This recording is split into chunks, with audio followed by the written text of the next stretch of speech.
श्याम एक गरीब किसान था। उसके पास सिर्फ एक ही गाय थी, जिसके दूध से उसके घर का खर्च चलता था। एक दिन खेत से लौटते समय श्याम ने रास्ते में एक बीमार गाय को तड़पते हुए देखा। बेचारी कितनी तकलीफ में है। मैं तुम्हें ऐसे नहीं छोड़ सकता।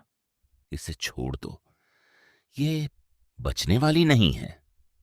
अपना समय क्यों बर्बाद कर रहे हो? लेकिन श्याम का दिल पसीज गया। वह उस गाय को अपने घर ले आया।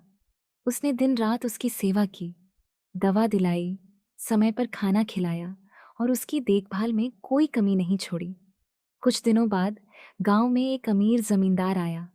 वह अपनी खोई हुई गाय को ढूंढ रहा था। जैसे ही उसकी नजर उस गाय पर पड़ी, उसकी आंखों में खुशी के आंसू आ गए। उसे पता चला कि श्याम ने बिना किसी लालच के उसकी गाय की जान बचाई है। श्याम की ईमानदारी और दया से खुश होकर जमींदार ने उसे 20 एकड़ जमीन और एक नया ट्रैक्टर उपहार में दे दिया। राजू एक गरीब लकड़हारा था। रोज जंगल से लकड़ियां काटकर अपने घर का खर्च चलाता था।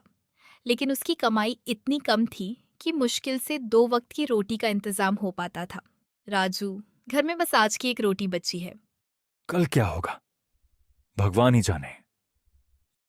अगले दिन राजू हमेशा की तरह जंगल लकड़ियां काटने गया। वहां उसकी मुलाकात एक बूढ़े बाबा से हुई जो भूख से कांप रहे थे। बेटे, कुछ खाने को मिल सकता है? राजू के पास सिर्फ एक रोटी थी। उसने बिना एक पल सोचे वह रोटी बाबा को दे दी।